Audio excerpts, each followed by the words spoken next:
নমস্কার, শান্তিবার্তা চ্যানেলের প্রত্যেকটি দর্শককে জানাই অসংখ্য ধন্যবাদ এবং অভিনন্দন এই চ্যানেলকে আরও বেশি বেশি করে মানুষের সামনে পৌঁছে দেওয়ার জন্য।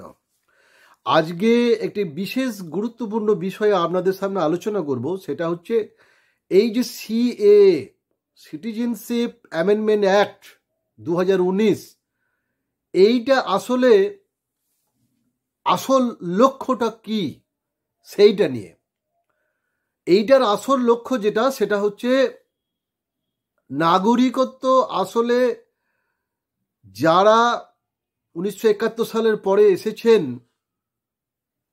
বাংলাদেশ থেকে, তাদেরকে নাগরিকত্ব দেওয়া কিন্তু এর আসল উদ্দেশ্য নয়। এর আসল উদ্দেশ্য হচ্ছে নাগরিকত্ব আসলে কেড়ে নেওয়া। আসুন আমি আপনাদের এক এক করে জিনিসটাকে বোঝাই, ব্যাখ্যা করি, তাহলে আপনারা জিনিসটা আপনাদের সামনে সুস্পষ্ট হয়ে যাবে। এই সিএ 2019, এই যে সিটিজেনশিপ অ্যামেন্ডমেন্ট অ্যাক্ট এই 2019, এখানে কি বলা হচ্ছে একটু ভালো করে শুনুন বিষয়টা। এই যে সিএ 2019-এর যে ইয়েটা, সেটা আমি আপনাদের সামনে একটু জাস্ট জিনিসটা একটু করে বোঝাই। আমি বাংলাতেই বলবো বিষয়টা। এখানে দুটো পয়েন্ট ভালো করে বুঝুন। প্রথম পয়েন্ট যেটা, সেটা বলা হচ্ছে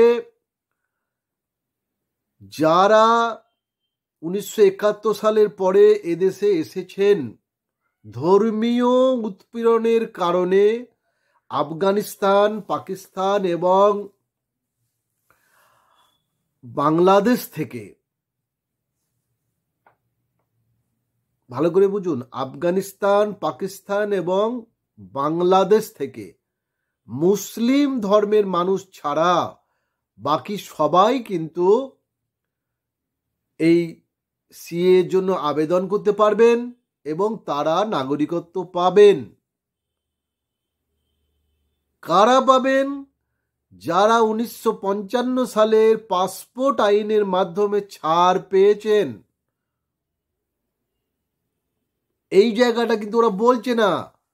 যারা আপনাদের বোঝাচ্ছে, আমাদের মতুয়া ভাই বোনদের বোঝাচ্ছে,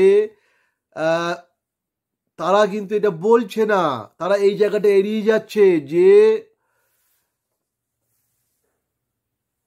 1955 সালের যে পাসপোর্ট আইন, পাসপোর্ট অ্যাক্ট, সেই আইনে যারা ছাড় পেয়েছেন তারা এই 2019-এর সিএ আইনে অ্যাপ্লাই করতে পারবেন। এই হলো বিষয়। আচ্ছা, আর জন্মগত ক্ষেত্রে কারা পাবেন? জন্মগত ক্ষেত্রে নাগরিকত্বের জন্য আবেদন তারাই করতে পারবেন যাদের বাবা এবং মা দুজনাই কিন্তু এই দেশের নাগরিক, জন্মসূত্রে এই দেশে জন্ম হয়েছে, বাবা এবং মায়ের দুজনারই। তারা, তাহলে আসল বিষয়টা কি দাঁড়ালো? যেটা হচ্ছে 2003 সালে যারা এই অটল বিহারী বাজপেয়ীর আমলে একটা আইন পাস হয়েছে, সেটাকে এখনো পর্যন্ত সেই আইনটা কিন্তু আছে, সেটাকে আমরা যেটা দেখতে পাই সেটা কিন্তু আসলে কালা আইন। কেন কালা আইন? সেটা হচ্ছে 2003 সালের যে আইন, সেখানে পরিষ্কার এই অবৈধ নাগরিক অনুপ্রবেশকারী সংজ্ঞাটা দেওয়া হচ্ছে। সেখানে কি বলা হচ্ছে? যারা বিদেশ থেকে উইদাউট ভিসা পাসপোর্ট এসেছেন ভারতে, সেটা যে কোনো দেশ থেকে হতে পারে, ঠিক আছে, তারা হচ্ছে অবৈধ অনুপ্রবেশকারী। আর অবৈধ অনুপ্রবেশকারী কারা? যারা ভিসা পাসপোর্ট নিয়ে এসেছেন অথচ সেই ভিসা পাসপোর্টের মেয়াদ শেষ হয়ে গেলেও এই দেশ থেকে তারা আর ফিরে যায়নি। তাহলে এই দুটো ক্যাটেগরির মানুষ হচ্ছে অবৈধ অনুপ্রবেশকারী, যেটা 2003 সালের নাগরিকত্ব আইনে বলা হচ্ছে। সেখানে ওটা একটা অ্যাড করা হয়েছে ওখানে, যে অবৈধ অনুপ্রবেশকারী। সেখানে কি বলছে আবার শুনে নিন। সেখানে বলছে যারা বিদেশ থেকে ছেড়ে যে কোনো দেশ থেকে হতে পারে, ভারতে এসেছেন ভিসা পাসপোর্ট ছাড়া, তারা হচ্ছে অবৈধ অনুপ্রবেশকারী। আর অবৈধ অনুপ্রবেশকারী কারা? যারা ভিসা পাসপোর্ট নিয়ে এসেছেন অথচ ফিরে যাননি তারা। এবং সেখানে আরো বলা হচ্ছে এই যারা অবৈধ অনুপ্রবেশকারী তাদের ছেলে মেয়েরা বা তারা কোনো দিনই নাগরিকত্বের জন্য আবেদন করতে পারবেন না। সেখানে কিন্তু কোনো ধর্মীয় উৎপীড়ন বা কোনো কিন্তু যে নির্দিষ্ট কোনো দেশ থেকে আসলে নাগরিকত্ব পাবেন এসব কিছু লেখা নেই সেখানে। সেখানে প্রত্যেকটা দেশের জন্য সমান কথা বলা আছে। এবং সেই কালা আইনটা কিন্তু এখনো আমাদের দেশে আছে 2003-এর। তাহলে ওদের ভাষায় যেটা ওরা বলতে চাইছে, 2003-এ কিন্তু ওরা বেনাগরিক ঘোষণা করে দিয়েছে যারা বিদেশ থেকে এই দেশে উইদাউট ভিসা পাসপোর্টে এসেছেন বা ভিসা পাসপোর্ট নিয়ে এলেও পরবর্তীকালে তারা রিনিউ করেননি বা ফিরে যাননি, সবাইকে। এবং সেই আইনটা যেহেতু এখনো আছে, আর সিএ আইনে যেহেতু বলা হচ্ছে 1955 সালের পাসপোর্ট আইনে ছাড় পেয়েছেন তারাই আবেদন করতে পারবেন, মানে যারা 1971 সালের পরে ভারতে এসেছেন ধর্মীয় উৎপীড়নের কারণে, আফগানিস্তান, পাকিস্তান এবং বাংলাদেশ থেকে মুসলিমরা ছাড়া বাকি বিভিন্ন ধর্মের মানুষরা, এবং যারা 1955 সালের পাসপোর্ট আইনে ছাড় পেয়েছেন তারা আবেদন করতে পারবেন। তাহলে বিষয়টা বুঝুন। তাহলে সিএ আইনে কিন্তু সিএ যে অ্যাক্ট, সেখানে কিন্তু আসলে 1971 সালের পরে যারা এসেছিলেন কারোর আবেদন করার জায়গা নেই, সেটা ওরা বলতে চাইছে 2003 সালের আইন অনুযায়ী। কিন্তু এখানে একটা বিষয় বলি, খুব ভালো একটা দিক সেটা বলি, সেটা হচ্ছে যাদের আধার কার্ড, রেশন কার্ড এবং ভোটার কার্ড আছে তারা কিন্তু একটা বিষয় ভালো করে জেনে নিন, তারা প্রত্যেকেই কিন্তু এদেশের নাগরিক। তার কারণ হচ্ছে আপনার কাছে যে সমস্ত ডকুমেন্ট আছে, পাসপোর্ট থেকে আরম্ভ করে, ভোটার কার্ড থেকে আরম্ভ করে, রেশন কার্ড থেকে আরম্ভ করে, বা স্কুল সার্টিফিকেট থেকে আরম্ভ করে, এই সবই কিন্তু অন্য সবার কাছেই আছে। কাজেই বিভিন্ন মন্ত্রী শান্ত্রীদের কাছে যে ডকুমেন্ট আছে আপনার কাছেও সেই একই ডকুমেন্ট আছে। কাজেই আপনিও নাগরিক, সেও নাগরিক, এটা মাথায় রাখবেন। এবং খুব রিসেন্ট সুপ্রিম কোর্টে এই নাগরিকত্বের বিষয়ে একটা কেস চলছিল, সেখানে কিন্তু কেন্দ্রীয় সরকার বলেছে, সুপ্রিম কোর্টের কেন্দ্রীয় সরকারের উকিল সেখানে বলেছে যে ভারতে কতজন বাংলাদেশি আছে সেটা বলা সম্ভব নয়। তার মানেটা কি? তাদের কাছে আসলে কিন্তু কোনো তথ্য নেই খাতায় কলমে।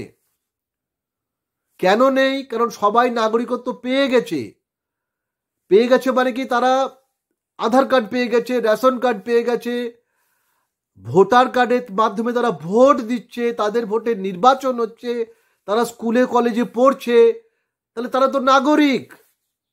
ভালো করে বুঝুন, এই বিষয়টা ভালো করে বুঝে রাখুন, আপনারা নাগরিক। যারা 1971 সালের পরে এসেছিলেন তারা প্রত্যেকে এই দেশের নাগরিক, কারণ তারা ভিসা, পাসপোর্ট, আধার কার্ড, রেশন কার্ড সবকিছু সুযোগ সুবিধা তারা পাচ্ছেন, তারা স্কুলে কলেজে পড়ছেন। কাজেই তাদের নতুন করে আর সিএতে অ্যাপ্লাই করার দরকার নেই, এবং সিএ তার অ্যাপ্লাই করা যাবেও না। এটা অ্যাকচুয়ালি একটা ষড়যন্ত্র। কারণ হচ্ছে সিএর মাধ্যমে যারা পাবে, আবেদনের মাধ্যমে নাগরিকত্ব পাবে, তারা ইতিমধ্যেই অ্যাপ্লাই করে দিয়েছে। পশ্চিমবাংলা থেকে মাত্র 147 জন আছে, সেটা বহু আগে তারা অ্যাপ্লাই করেছিল। নতুন করে আর অ্যাপ্লাই করা যাবে না, এই জিনিসটা বোঝার চেষ্টা করুন। ওরা যেটা করতে চাইছে, এই এনপিআরটা খুব ভয়ঙ্কর। এনপিআর এর মাধ্যমে ওরা বুঝে নিতে চাইছে, এনপিআর এ একটা যে কোশ্চেন আছে যে আপনার বাবা এবং মায়ের জন্মস্থান কোথায়। এই জায়গাটার মাধ্যমে ওরা বুঝে নিতে চাইছে যে আসলে আপনাদের বাবা মারা বা আপনার জন্মস্থান আপনারা কোথা থেকে এসেছেন। এই যে ছলচাতুরি এটার এই এনপিআর এর মাধ্যমে, ন্যাশনাল পপুলেশন রেজিস্টারে এই যে করার মাধ্যমে এটা তারা বুঝে নিতে চাইছে। যখনই এটা গভর্নমেন্ট বুঝে যাবে যে হয়তো কেউ হয়তো লিখে দিল মিথ্যা করে যে আপনার বাবা মা বা আপনি বাংলাদেশ থেকে বাংলাদেশে জন্মেছিলেন, এখানে এসেছেন, সঙ্গে সঙ্গে আপনার Aadhaar card, voter card, ration card, passport বাতিল হয়ে যাবে। এই জায়গাটা বোঝার চেষ্টা করুন। আসলে ওরা সিএ এর মাধ্যমে ধরতে চাইছে যে কারা বিদেশ থেকে এসেছিল। কিন্তু আপনি নাগরিক, ভালো করে বুঝুন, আপনার কাছে যে ডকুমেন্ট আছে, আমি আবার রিপিট করছি, রেশন কার্ড, ভোটার কার্ড, আধার কার্ড বা পাসপোর্ট, যে যাই বলুক, যে সরকারি প্রতিনিধি যাই বলুক যে ওগুলো ইনভ্যালিড, আসলে কিন্তু ওগুলো ইনভ্যালিড নয়, ওগুলো ভ্যালিড। কারণ মোদি গভর্নমেন্ট আসার পরে কিন্তু বলেছিল যে ভারতের প্রত্যেকটা নাগরিককে আধার কার্ড দেয়া হবে। আধার কার্ডই হবে একমাত্র নির্ভরযোগ্য পরিচয়পত্র। কাজী ঘাবড়াবেন না, আপনারা এই জিনিসটা বোঝার চেষ্টা করুন।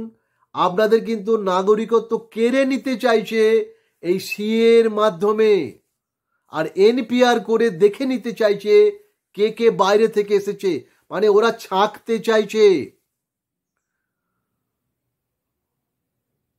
ওরা ছেঁকে নিতে চাইছে, ছাঁকতে চাইছে এবং বুঝে নিতে চাইছে যে 1971 সালের পরে কে কে এসেছিল। যেই ওরা, কারণ অলরেডি 2003 সালের আইনে তাদেরকে বলা হয়েছে যে যারা উইদাউট ভিসা পাসপোর্ট এসেছে সবাই কিন্তু অবৈধ অনুপ্রবেশকারী।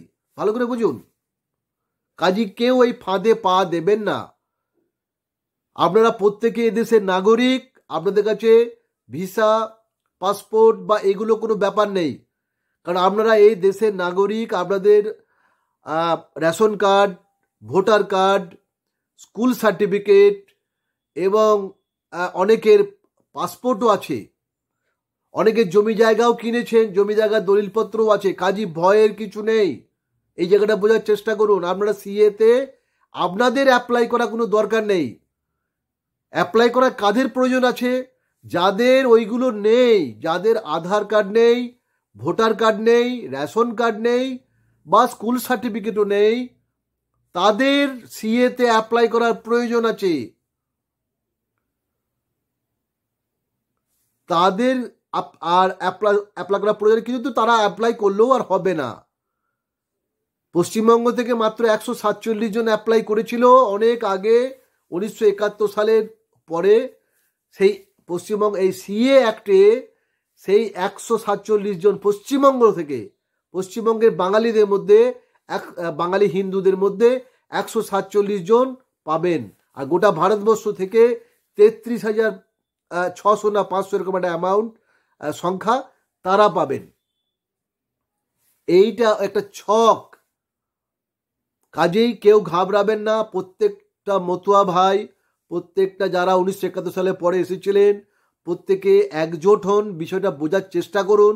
আপনারা এই দেশের নাগরিকত্ব অনেক আগেই পেয়ে গেছেন, কারণ আপনাদের কাছে রেশন কার্ডের সুবিধা আপনারা পাচ্ছেন, আপনারা ভোটের কার্ডে ভোট দিচ্ছেন, আপনারা স্কুল সার্টিফিকেট আপনাদের আছে, আপনারা স্কুলে কলেজে পড়ছেন, আপনাদের অনেকের পাসপোর্টও আছে।